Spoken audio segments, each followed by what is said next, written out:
you could do Yeti or not, here it comes. Oh my goodness. All right, let's do that. That's great. I love it. Let me write that down. Oh my goodness, Jack. What do we do with you? Got Mr. Dad jokes over there. Yeah, that's my only thing I'm good for. The Facebook boomers would be proud.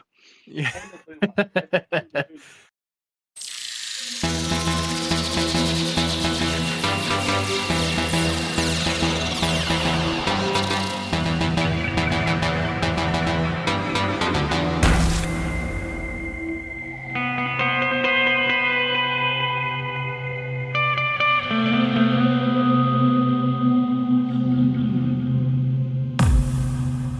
Welcome, audience members. You are now entering the Parliament of the Daleks. Now, this isn't a standard episode. We're just doing a quick news blip to talk about the latest announcement. Alex, what are we going to be talking about today? So today we're going to be talking about the latest Character Options Online exclusive set that has been announced today, which is the Second Doctor and Electronic TARDIS set from the Abominable Snowmen. This thing looks absolutely incredible. What are your guys' thoughts on this? I love the look of it. One thing that I just want to get off, straight away. I am so happy that they've gone back to molding the TARDIS in the plastic instead. Painting the TARDIS instead of molding it in the plastic color. So, like the B&M sets were all molded in blue, the blue that it was meant to look like, and it sort of gave it this. I know it's the wrong word to use, but like a fleshy, waxy look. Whereas this one, just Slightly glossy, yeah. Yeah, glossy. Yeah, that's brain fart. This one looks lovely. It looks like you've shrunken down the actual prop. I'm just looking at the photos of it now. Really nice, and I'm happy they've stuck with the thin base, which is impressive given that there's now a load of wiring. Yeah, I'm curious to see how Alduar modified that to even have it work in the first place. That must have taken a lot of probably new tooling and a little bit of imagination to get that to work. But overall, this is one of the best looking TARDISes we've got in years, I think. It is bigger on the inside, so. That's true. Now, is it fair to say this is one of the most accurate TARDISes we've gotten to date? I think it's relatively accurate, at least as accurate as Character Options can get with what they can do, because I think, obviously, the proportions are never going to be spot on. That's just not feasible within the Character Options budget, but for what they can do, they've done excellently with this TARDIS. I think the fact they've even managed to get the budget to do the tooling for the reverse doors, I think, is honestly incredible. As you said before, Wade, the fact they've actually got the electronics into the base, that thinner sort of base, is honestly really cool. I don't know if they had to tweak the tooling for that compared to the non-electronic ones, but I think, like with all the Character Options TARDISes, what sells it is the paint apps and the signs. With the sort of light sort of blue-grey sort of wash on it, rather than the brown we've been seeing on a lot of the other Character Options TARDISes over the recent years. And for me, the signs are really what do it, with the police box signs and the pull to open sign. With the they just look so authentic compared to what we've had in the past. I have a feeling that the pull to open sign is cast in white and then has the blue frame painted. Because I'm looking at it now, it looks like translucent almost, I think. I know it's not, but it looks like it's been cast. No, to me it looks like a sticker, to be honest, I think. You think? It kind of looks like it might be a sticker to me. I'm not entirely sure. I'm just chatting nonsense, so there you go. Yeah, I like how it sort of has like a sort of duller edge to it as well, sort of, so it looks a bit slightly faded out. Yeah, I love it. Yeah, that is pretty neat how they did that effect. And I also just noticed that the handle has been removed as well. Yeah. That's some pretty nifty work they did. I'm wondering then if this will get a B&M release, but without the electronics. If they've gone to the effort of... Well, I don't think they will. I think this is going to remain an exclusive, because when you look at the other stories that there are with this particular TARDIS in, there's not really any figures that you could release, at least within a reasonable budget, that could really match with it. And also, as confirmed today by Alduar, they're not releasing the Second Doctor in his fur coat again after this particular release. It's not going to be in the 5 Doctors set, because according to Al, the plan with these exclusive sets is that everything in them remains an exclusive. So yeah, I doubt that this will get released again, to be honest. I think Al was being very clever with the words he used. I think what he's meaning is this specific variant won't be released again, but the one in that the mold will be used again in the Five Doctor colours. I think that's what he's hinting at, possibly. Same with the Mechanist Daleks; they were released again, just with different bases. Yeah, it's still the same paint job that they accomplished for the B&M ones. I think Although I have to ask, what do you guys think of the price that they're asking for £39.99? What's your thoughts on the price hike? That was way more than what we originally anticipated, right? Yeah, I thought it was going to be like 25, but I think it's reasonable. I was saying today, I think weren't the originals like 35? Yeah, the originals are 35. Yeah, they were pretty expensive even for 10 years ago. Yeah, so I think for what you're getting 7 new sound effects, a mold of a figure we never ever thought would be released. They've taken the handles off the doors, and they've figured out how to, cram all of those electronics into the new base. So I think it's really good value for money. And also, they did a new LED light, right? They have a yellow one instead of the typical frosted white, which looks incredible, by the way. Yeah, it's a nice yellow. But yeah, I think price-wise, this is honestly brilliant because, as Jack said, these were £35 in Forbidden Planet with the original run of classic TARDISes, and with those, you got to remember those included like a re-release of a figure usually and a new TARDIS. Whereas with this, we get the Second Doctor in his fur coat, which is a lovely sculpt, and as I say, I don't think it's going to be released again. Although you could interpret Al's words differently. You got to remember we last had an electronic TARDIS, which was with the 13th Doctor's TARDIS. That was £25 at retail, which yes is overpriced. Like for what it is, seriously, that is very overpriced. But if it genuinely costs character that much to include the electronics, then I'm not surprised that it is the price that it is. Now, this does make you wonder, is there a possibility that they could go back and revisit the 13th Doctor's TARDIS? Because remember the prototype Al Duar showed us? How it was pretty accurate to the prop on the show? Do you think if they charged £40 or something for a TARDIS like that, for an online exclusive, do you think there would be demand for such a thing? I don't think so, because when you think about it, this TARDIS, as much as there is new stuff, a lot of it is reuse. Like, isn't it the same roof as the War Games one? Same shell. The only things that are new are the doors. Basically, the doors and maybe the base. We don't even know. It is interesting to think about how they've modified and tweaked these toys over the years. Now, what do you guys think about the fur coat Second Doctor? Jack, what are your thoughts? Love it. If what Owl is saying is true and there's no sort of hidden meaning to it, I'm sad that other collectors won't be able to sort of enjoy the mold, because it is, first off, it's just shocking that we got. How long has the image for the prototype been on the internet? For like 10 years, hasn't it? Since 2013, I think, from what I remember. 8 whole years. That's what I remember first hearing of it, and I got pretty excited back in the day, and then it never came to fruition. Crushed your feelings, but it's like, it's sort of mind-blowing to see that this thing that we thought we'd never see released has been knocking about on the internet for close to 10 years, and we're finally getting it. So it's like, it feels special. Like, I'm not discounting the Mechanist sets, but they sort of felt like more Daleks, if that makes sense. Whereas this feels special to me. Yeah, I agree with that. And with the Mechanist sets, I think what character were doing with them was just sort of testing the waters for something like this, I think. Because with that one, it was just new dome lights, and that was the only new thing they really needed to do. Everything else was sort of within B&M capacity of really being able to be made. But yeah, with this Second Doctor, I totally agree, Jack. Like, this is such a special figure.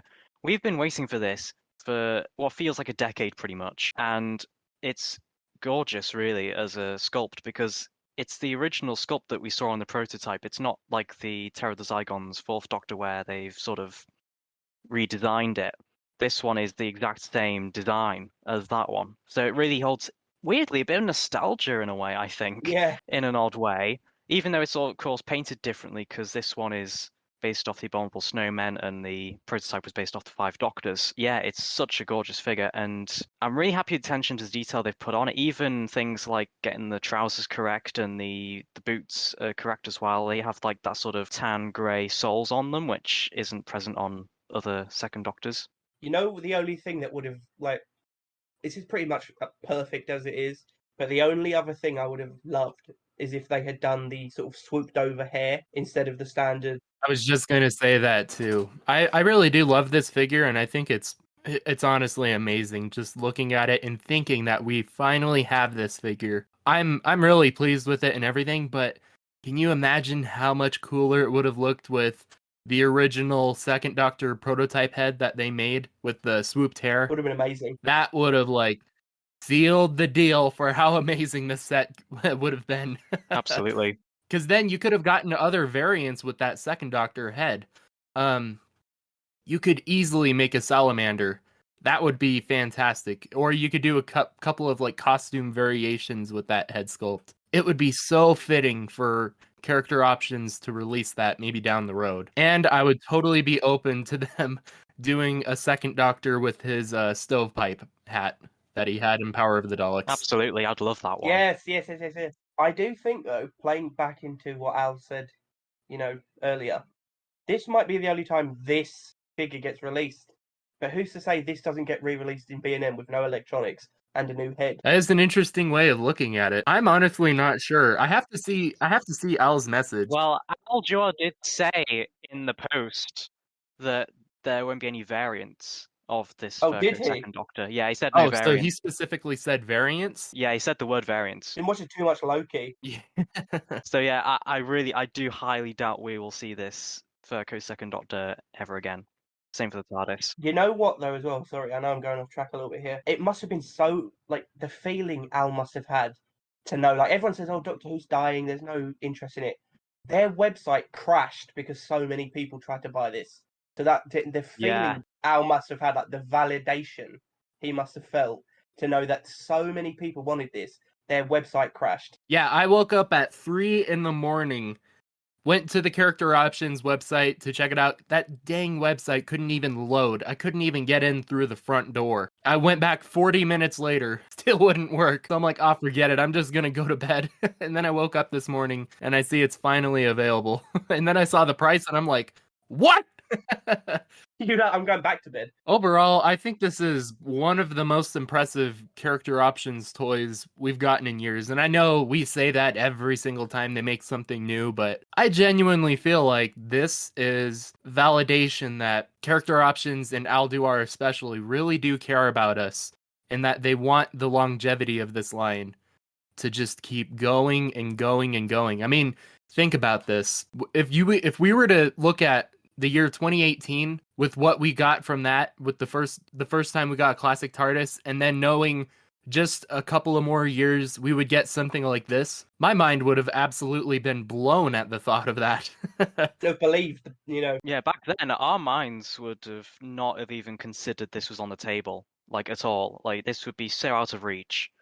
And now we're at this point where character options are really on a roll now. Like we're at the point where things are getting back to Forbidden Planet levels of quality, and I think it's just so glorious to see as someone's been collecting these figures for so long, and that sort of gap where things felt a little bit bleak. It's great to see the line actually get to this point again, especially with classic figures as well, because classic series stuff has always been a bit of a sort of hard thing to sell from what's been said in the past. But now, really, the classic series stuff is doing far better than the new series. It's the real juggernaut here. Yeah, I think that's the only, and I hate to sound like, controversial, but I think the only good thing to come from Doctor Who's popularity with the public, the general public decreasing, is that the only people left really are the hardcore fans who will buy the classic merch. So like CO knows that they're sort of in safe hands, if that makes sense. Oh yeah, definitely. The audience is definitely the hardcore collectors now, and honestly, it's great because we basically get exactly what we want, which is brilliant. You guys want to know how many TARDIS sets they have left? Go on. They said that there was around 5,000 of these available, right? 4,000 to 5,000 was the estimate. It's looking like most of that has sold. I'm doing the shopping basket trick. Oh yeah. It looks like there might be around 1,700 left. That's insane. That means they've sold almost 4,000 just this morning. That is insane. That is incredible. Like, even I was not expecting that. If you guys want this TARDIS, you guys better buy this soon. I'm telling y'all. I mean, that's incredible because, like, I was expecting this to sort of last on the website longer than the Jungles and Mechanist set, but honestly, at the rate it's going, it'll be sold out like pretty fast. The only reason I say though the Mechanist set though is that basically army builders were just hoarding them basically. Yeah, Whereas with this one, it's not army buildable. But hey, the scalpers. yeah, It could be the scalpers, honestly. They've infected so many toy lines like Hasbro or Mattel. Now they're just moving their way to character options. Speaking of Hasbro, if what I'm not saying you're wrong, because I believe what Alex is saying. One thing I am so happy that CO is doing with their exclusives, that they're staying exclusives. Hasbro will release something as like, oh, here's, I don't know, here's Cad Bane from the Clone Wars as an exclusive, and then 2 weeks later they announce it as a general release. Whereas I'm so pleased then that it's staying as this little rare thing on their website. Yeah, definitely. I don't And know. also, sort of Black Series, coming back to the price of this set, I think Doctor Who Figure Collector has become rather complacent with the B&M set prices. Because for £20, you get like one Black Series figure. And that's pretty much the industry standard. But with character options, you get 3 figures in a triple pack set for that price. And I think people have been really complacent in that. But really, they've spoiled us in those sets. And really, if you're looking at a premium price for high quality figures, which I think the second Doctor and TARDIS are, you are looking at a higher price. Oh yeah, 100%. If this was made by Hasbro, this would have been like, £75 to £100 easily. Easily. Okay, I just checked the stock. It's sitting right now at 1,861 as of 9:07 a.m. my time. So what time is that for you guys? It's 4:07. That's insane. Congratulations, Al. Well done, Al. Alduar, you made another home run. That's insane to think about, though. That many sold that quick. Not even the Jungles of Mechanists hit that level of sales on its first day. I know, someone was selling them for £85. That's another thing, you have to put this bit in. I am begging anyone who listens to this, don't buy them from eBay. They're still on the website as of recording this right now. Do not pay scalpers. Do not buy from the scalpers at all. He's absolutely right. And yeah, if you want this set, buy it now on the Character Options website. Please do not give in to the scalpers or ever have to give in to the scalpers because you missed out. Please, just please don't. I wonder why Alduar didn't increase production volumes on this one. I was thinking there would be around 7,500 or so of these made, but there's even less than the Jungles of Mechanist set. That means this thing is not exactly rare, but it's up there for sure in terms of production values. I think it's probably about right in terms of production. I think they've made enough to supply the fans who want it type thing with this, rather than having like loads of excess stock. Because I think that's what killed the Missy online exclusive figures, because they had too many of them. And it's like, yeah, the fans bought them, but they just had loads left, and that's why they didn't do any online exclusives for years after. So I think they're doing the right thing and keeping it in lower numbers, guaranteeing that they will sell out. Also, playing into what Alex said earlier about Daleks being easy to army build, I think maybe the reason Al didn't do as many TARDISes is you can't army build a TARDIS. Yeah. If that makes sense. But I will say there is still strong demand for people to collect new TARDIS exteriors and stuff like that. Yeah. Yeah, definitely. I think as long as character don't cover old ground with their TARDISes, they'll do fine and people buy them. Like, obviously, with them reversing the doors on this one, that's something unique.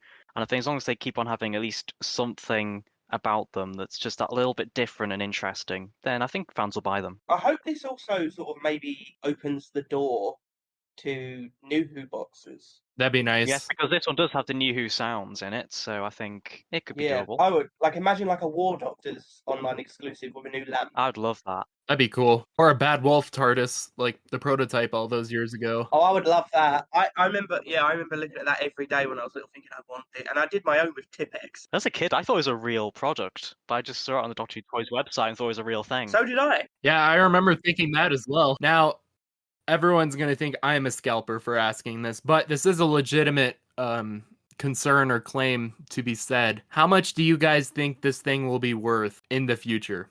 Like, let's say a couple of months from now, a year from now, 5 years from now, 10 years from now. What do you expect prices to be at? Because I'm thinking if we look at the Mechanist sets that we got, those things are hanging around about 80 pounds, it seems like. Somewhere in the ballpark of that. Over the next few years, it'll just increase, basically. Do you think it'll reach levels of original Forbidden Planet TARDISes around 200 pounds? Anywhere around there? I think it could do in like a decade's time. It could reach that, I think. How much does the original Pertwee box go for? You know, the original B&M one? I want to say like 90 pounds, I think. That one's also hanging around 80 pounds, I think, somewhere around there. Yeah, 80, 90. See, I've seen them for 175. I think the Monster Pelodon one has devalued it a little bit. Yeah, that's true.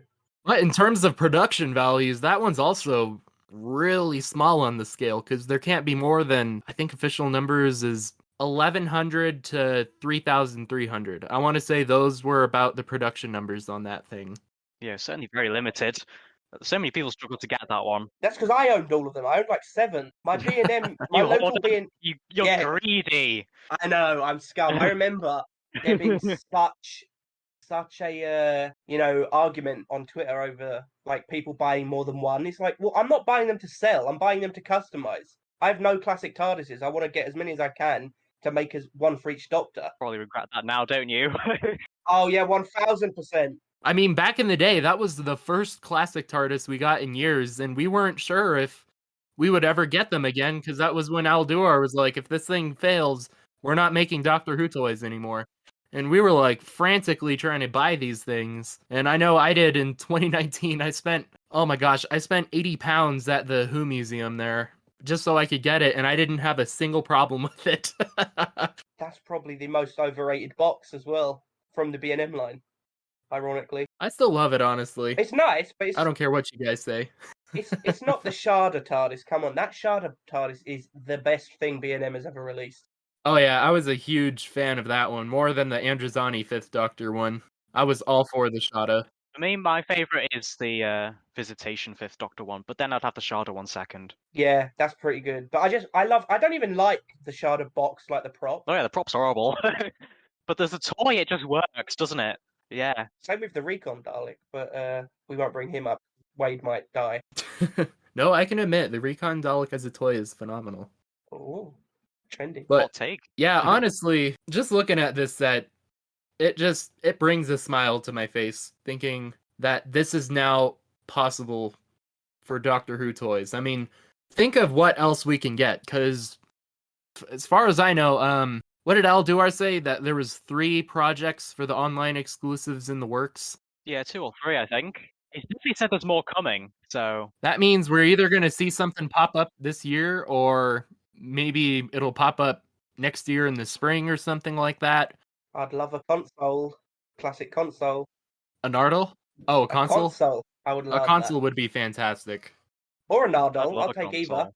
I'll take either, console or Nardole. Rhymes. Yeah, I'll take both at the same time. Nardole of a console. Nardole Yeah. with the console. You've heard of Elf on the Shelf? Get ready with Nardole on the console. Yeah. Do Capaldi on an Aldi. Now, out of 10, scale of 10, from 1 to 10, where would you guys rank this set? 10. Easy. 9, I think. No, Oof. I don't think it's perfect. Well, nothing's I wouldn't- perfect, Jack. It's character but then- options. Yeah, but then nothing's a 10 It's out just of 10. character options version of perfect. I think if it had, I get people going, oh, that's not how it was in the show. I think if it had a backdrop, I would have given it a 10. I know there wasn't a backdrop in the show, but it's nice to have it on the shelf, with the doors open, there to be a backdrop. Oh, no, I tell you what. If it had come with the swoopy hair, it would have been a 10 out of 10. That's pretty true, and though I do wish it had the swoopy hair, I think I'm still going to give it a 10 out of sheer excitement and bias.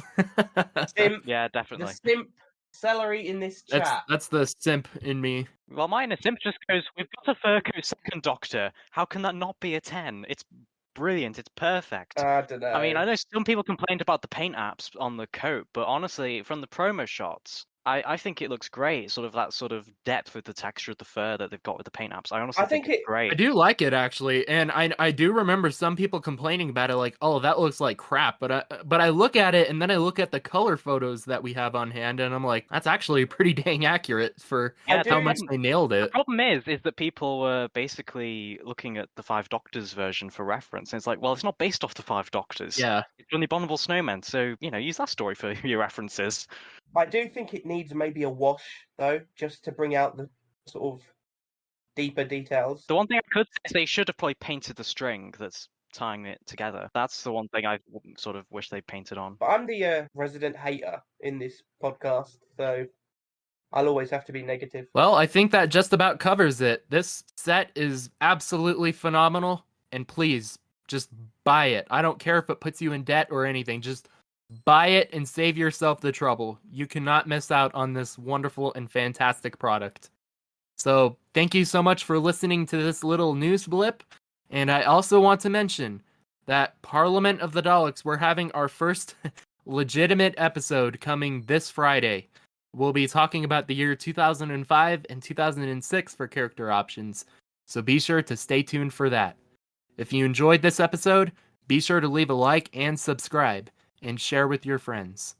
This is only the beginning, and we have big things planned. And the goal of this podcast series is to cover the history of all Doctor Who figures and toys. So be sure to stay tuned for more. I'm your host, Wade, and this is the Parliament of the Daleks.